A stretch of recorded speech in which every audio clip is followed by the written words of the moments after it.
From the Department of Communication in Phillipsburg, this is a special edition of Inside Government with Cedric Peterson. To our audience here at home and around the world, welcome. You're now Inside Government. If you've been following us, we've began a series where we're trying to give you some insight in regard to government's preparation as we are now in the peak of the hurricane season. Our first conversation started with head of the meteorological department, Mr. Joseph Isaac, who established the weather side of things and talking climatology. My next guest is Mrs. Emilia Connor-Thomas. She's the head of the Public Service Center that falls underneath the Ministry of General Affairs. Emilia, it's great to have you once again in the program. Thank you, Cedric, for having me. It's been a while. Looking forward to the discussions. Exactly. I want to get into a discussion concerning government's preparation for the peak of the hurricane season. We know that this is always a sensitive time for us as a community as we enter in the peak of the hurricane season. I want to start off with the Public Service Center and establish with our viewers and listeners the Public Service Center. Tell us a little bit about that department and what it does in regard to services rendered to the public. Thank you for the question, Cedric. So the Public Service Center Department, as you rightfully called it, is a very new concept for government. The department was established when we became country in 2010 and established on paper, and it was only a couple of years later where the physical department came into fruition, or a pilot project of the actual department. And later on in 2016 and 2017, you saw where the Phillipsburg Public Service Center was developed. But before that, we had the Simpson Bay Public Service Center. And the purpose of this department was to create the concept of a one-stop shop, so that citizens are able to obtain a variety of services in one location. Thus, government's approach to enhancing service delivery, if you will, at one location, or in this case, we have two locations. Because when we started with the center in Simpson Bay, and that was a success, we realized that it serviced the community of Simpson Bay, or the community over the hill, if you can call it that. Fast forwarding from when it started to now, you have a lot of services that can be obtained from the government buildings location. Those services are related to the Civil Registry Department, the Economic Licenses Department. You can also obtain services from the Receiver's Office or the Tax Administration. There's also services of the social services and labor affairs, and there are services such as the Declaration of Conduct. So you see, over the years, government has continuously looked at what are the popular services that our citizens need, and how can we put everything in this one-stop shop to ensure that there's no going back and forth, and these services can be had under one roof. So what's been the response like since the department came on board from the general public? The response has been relatively good. What we try to do is conduct customer satisfaction surveys quite a lot. We haven't done one in last few years. Our intention was to do such in 2020, but again, that's when COVID came and then offered us another challenge of how we should provide services in another form of a disaster such as COVID. So it is our intention to have another survey done. And the purpose of these surveys is to see how we can enhance services to the public. The idea is, when we get the results of the surveys, is to share the content or the conclusions of these surveys with all of the service departments and discuss ways of how we can collectively improve upon our service delivery to the public. You know, you mentioned a very interesting point there concerning the effect of the pandemic on the said services. Let's go back a little further and seeing it through your eyes as department head of Public Service Center. Coming out of Irma, how was services affected? I would like to see that through your perspective professionally. All of the service deliveries on St. Martin was affected. You saw the need for an opportunity. They said there's a saying that out of every disaster, because there's an opportunity, and the opportunity that came out of the Irma situation, where not luckily, 2 days prior to Irma, we were phasing in services to the government building. We had just done the furnishing and creating of the PSC in the Phillipsburg location. So the first service department to have moved in 2 days prior to Irma was the Civil Registry Department. Of course, we did not anticipate the kind of disaster that Irma and Maria brought. So that required that we needed to be as creative as possible and put all hands on deck and come up with different scenarios of how we would provide services, how we would phase in services. And out of that particular circumstance or that disaster, we had assistance from the World Bank. And from that, we realized that we needed to go into how we would digitalize given services to citizens should another disaster strike us. And the likelihood of that happening is great, as you know. So coming out of that disaster, we now have the opportunity to go to embrace this project that we call the Digital Government Transformation Project, that we are now looking at how and what areas we need to digitalize so that if a disaster strikes, we can continue to provide salient services to our citizens. Pandemic came along just a few years later. I mean, to add insult to injury. So you have two different sources. You have Mother Nature taking her toll, and then you have, the health sector of our region throughout the world being affected by the pandemic. And of course, it forces that creativity. We want to get into the discussion concerning the digitization and what can be done to enhance said services and get some insight in regard to the Public Service Center and where it's positioned and making services more accessible to you, the citizens of St. Martin, whether you're here or maybe overseas. My conversation with head of the Public Service Center, Mrs. Emilia Connor-Thomas, continues right after these public service announcements. Stay with us. It's hurricane season. Are you prepared? Here are a few tips to keep in mind to help keep you and your family safe. The Atlantic hurricane season runs from June 1st to November 30th, with the peak occurring between mid-August and late October. This hurricane season, be sure to put together a go bag. A disaster supply kit including a flashlight, batteries, cash, first aid and supplies, medications, and copies of your critical information if you need to evacuate. This public service announcement was brought to you by the government of St. Martin. During the hurricane season, a potential tropical cyclone can produce rainfall that can cause flash flooding and rock falls. Residents in areas prone to flooding or near the coast should make the necessary preparations to protect life and property. Stay away from flood-prone areas during heavy rainfall, such as L.B. Scott Road from Emilia Wilson Park until Cake House Supermarket, Zaker's Gut from Petro Plus gas station until the Seventh-day Adventist Church, Welka-Laken Road in Cahill from Welka-Laken Road Roundabout until the One-Tete Loke Roundabout, Beacon Hill Road from Sunset Bar and Grill until the beginning of White Sands Road, Rhine Road, also known as Mullet Bay Road, after Sonesta Maho Beach Hotel, to the entrance of Kupakoi from the intersection of University Drive until the intersection of Rio Grande. For more information on how you can keep yourself and your family safe this hurricane season, visit stmartingov.org/hurricane. This public service announcement is brought to you by the government of St. Martin.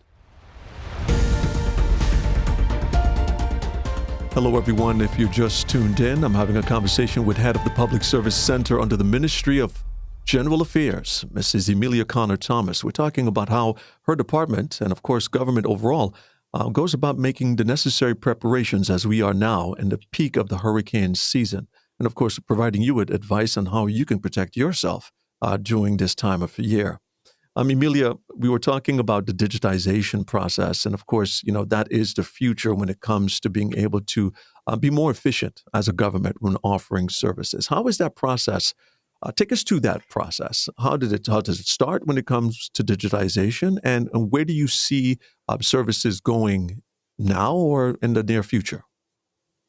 As mentioned earlier, Cedric, out of every disaster comes opportunities, and we start with COVID.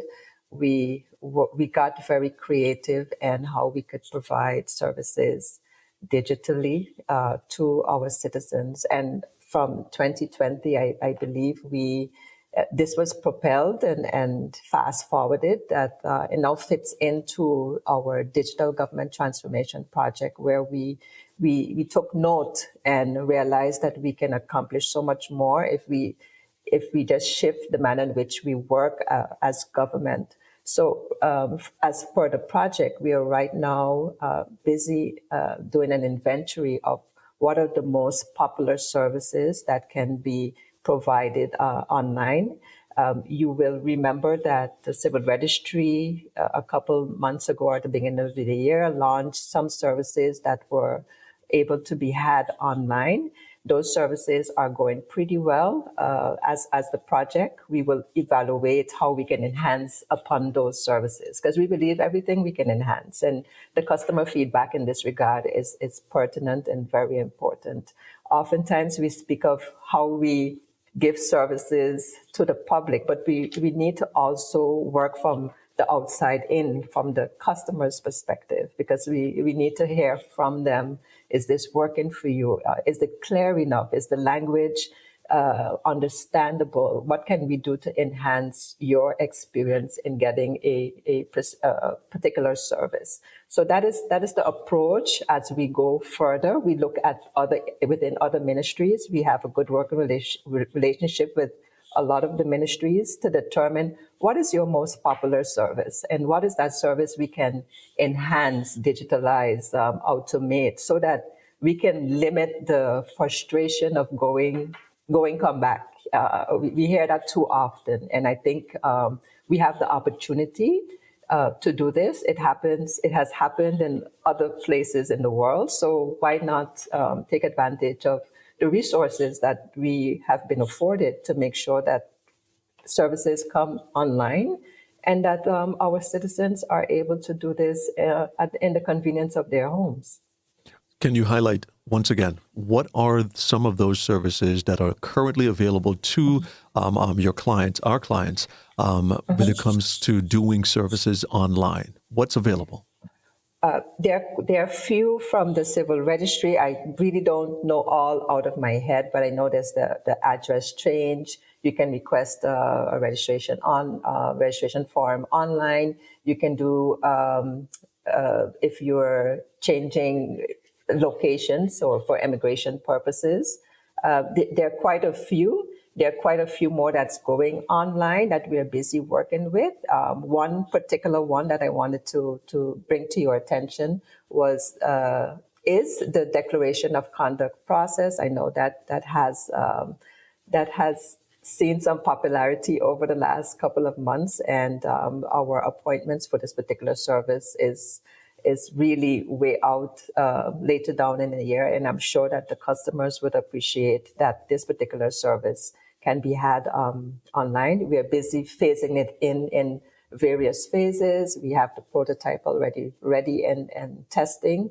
And so we ideally look at mostly the popular services. How can we get those online? And then we can then re-evaluate and say what can be considered some of the phase 2 services. And we are also working with the Ministry of Rome to see what services on their end we can also put online. But a lot of these discussions are in its infancy stages.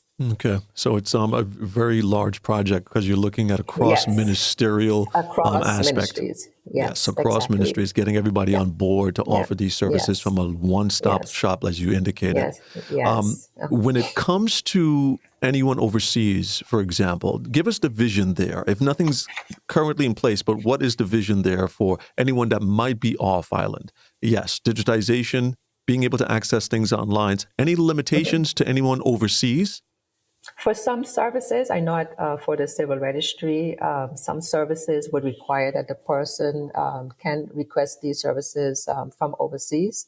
However, where it pertains maybe a physical documentation to be picked up, an authorization letter will be needed. So for a lot of the civil registry services, for example, that the requirements are available online, and that is another good thing. And from the requirements, it will indicate if it requires an authorization letter, or if this is indeed from a physical perspective that can be done via online. So the requirements would indicate in these areas when it requires a physical person to retrieve the document, or if it can be sent digitally.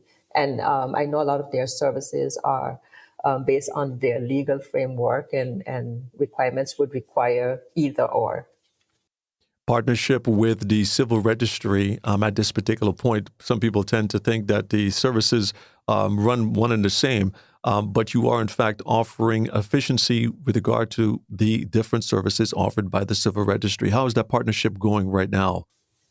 We have a good working relationship with our civil registry colleagues, and all of our colleagues for that matter, because in the end, it's about how can we collectively enhance services. And of course, digitalizing or changing from how we used to function to a new way always come with some form of a challenge. And for that, we are open to those discussions, but ideally we have a good working relationship with all of our service departments. We're talking to head of the Public Service Center, Mrs. Emilia Connor Thomas. Stay with us, folks, because we're going to continue our conversation with Emilia and talk about how the Public Service Center goes about their preparations for the peak of the hurricane season, pre, during, and after a storm. Stay with us. You're Inside Government. St. Martin, listen up. The Civil Registry Department has taken 7 services online. That's right, you can now request a family tree, local address change, migration deregistration, a registration form, requests for existing certificates, transfer your driver's license, and a driver's license declaration, all online. Go to services.stmartingov.org/civil registry and easily complete a request form for the service that you need. You can also pay for the services online using a major credit card or debit card and receive certain final products digitally as well. No traffic jams, no waiting in lines. And if you're on island or off, you now have full digital access to 7 civil registry services at services.stmartingov.org/civil registry. That's services.stmartingov.org/civil registry. For more information, call 542-0652. Now go online and request your service form today. This hurricane season, make a list of supplies and assemble them before a hurricane strikes. Have enough food and water for each person for at least 3 days. Fill your prescriptions and have medicine on hand. Radios, batteries, and phone chargers are also must-haves. Gas up your vehicle and have cash on hand. For more information, visit stmartingov.org/hurricane. And for the latest coronavirus COVID-19 guidelines, visit stmartingov.org/coronavirus. This public service announcement is brought to you by the government of St. Martin.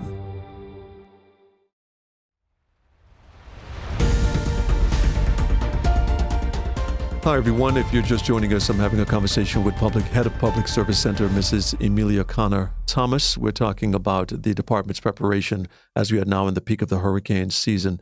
Emilia, when it comes to preparations, we're looking again at how government goes about it and how specifically your department approaches it. When the hurricane season is upon us, what mindset do you and your team engage in at that particular point to make sure that you're prepared for whatever Mother Nature might throw at you? I think every hurricane season is the same. We always get overwhelmed. We still have Irma sketch in our minds, but like the saying goes, it only takes one. And the key ingredient here is to be prepared for the inevitable, or just be prepared. And I think Irma taught us more than enough. And we should not wait until June 1st to get prepared. We should just be prepared nevertheless. And our role as the Public Service Center, and if I can just put things in perspective for a bit,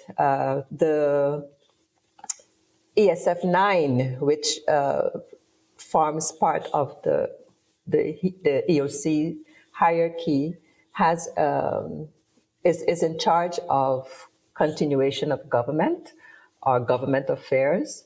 And as ESF 9, we have created ESF 9 unit, and PSC is part of this unit, along with a lot of the service department, so to speak.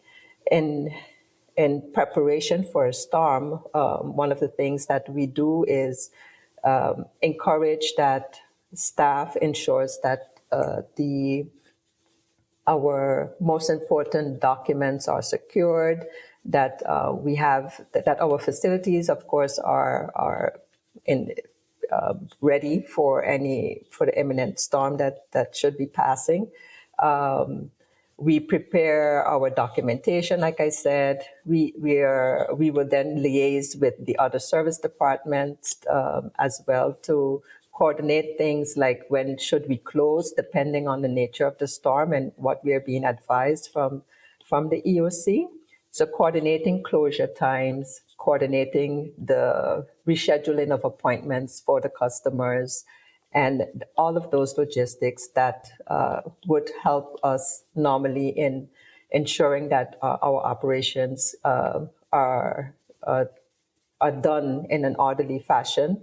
And of course, during the storm, we keep in contact to determine when we should establish the resumption of services once we are again advised by EOC, depending on the nature of the storm. And it's an overarching coordination among the service departments as it relates to service delivery to the customers. And of course, we work in close coordination with the Department of Communication to ensure that we have a concise communique to the public. Clear and concise information also helps persons with any areas of being overwhelmed or any confusion.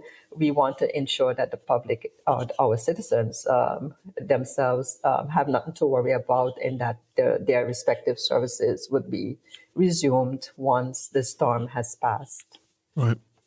And post the storm, and depending on the nature of the disaster, one of the key challenges, especially that I can see us all facing, including yourself, is the lack of that digital world. Should the disaster take out that option, that is one of the most key challenges we've always spoken about. What is the vision there when it comes to PSC in regard to possible backup in that situation? What would you do? So we have been assured by our ICT department.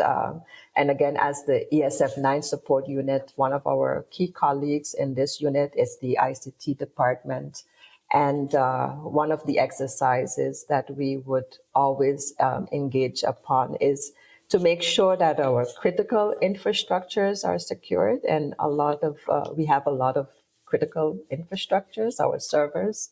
And I know ICT has a contingency and a redundancy plan where that is concerned. And citing from what happened during Irma, it was we were also informed then that we were pretty much back up within due time. So I believe fast forward into 2022, our technological advances have increased quite a lot. A lot of investment has gone into that. So I believe we are ready where that is concerned. And I trust that the ICT department has done their part in making sure that all critical infrastructures for government remains intact and would have little or limited interruptions should we endure any devastating storm. One of the key things I've always been excited about concerning the Public Service Center concept is the ability to be able to be in various villages. Is that vision still online with regard to the public service centers? Because we know we have town, we have at the opposite side of the hill in Simpson Bay. But what about other key village areas? Is that still on point with regard to establishing public service centers in other villages across the island? We have had discussions in the past on how this would come about. And of course, any initiative of that magnitude requires financial and human resources. And that has been something that government lacks, understandably so. So under the Digital Government Transformation Project, we were looking at how can we still provide services in absence or with limited human resources. And again, the technologies are there, but we just need to tap into what would be the ideal fit for the various communities. We had discussions with the community help desk representatives about perhaps putting some of the popular services at the community help desk. And these discussions are still on the table and not shelved because we see the need for us to have multiple channels of service delivery. So we're still trying to see how best we can explore that or those options under this project. And we would then proceed with further dialogue with the respective community help desk representatives, or in some cases, we also look at areas such as if a library comes, for example, in the new library, that we can set up kiosks where services from government can be retrieved or obtained. So there's a lot of options because the technology is there. We just need to see which option fits the best approach. Final seconds here before we close out the program. Emilia, final words to the general public. Final words, Cedric, is that, again, it only takes one. And we have learned so much over the last couple of years about how we need to prepare. And St. Martin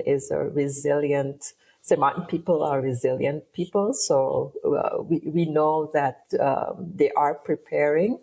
And we continue to remain hopeful and that this hurricane season will not be as eventful as they say it is, and that we just remain prepared and positive throughout the next coming months.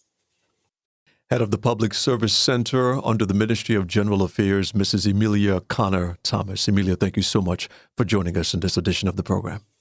Thank you, Cedric. Bye-bye. And to our radio listeners and television viewers, thank you for tuning in and being a part of our broadcast of Inside Government. If you've missed my conversation with Mrs. Emilia Connor-Thomas, I want you to, of course, go to two locations for video on demand at the Facebook page of the Government of St. Martin at facebook.com/SXMGOV, or subscribe to the official YouTube channel of the Government of St. Martin at youtube.com/Government of St. Martin. And for audio playback, be sure to stay tuned in to St. Martin Gov Radio 107.9 FM throughout the course of the day for playback.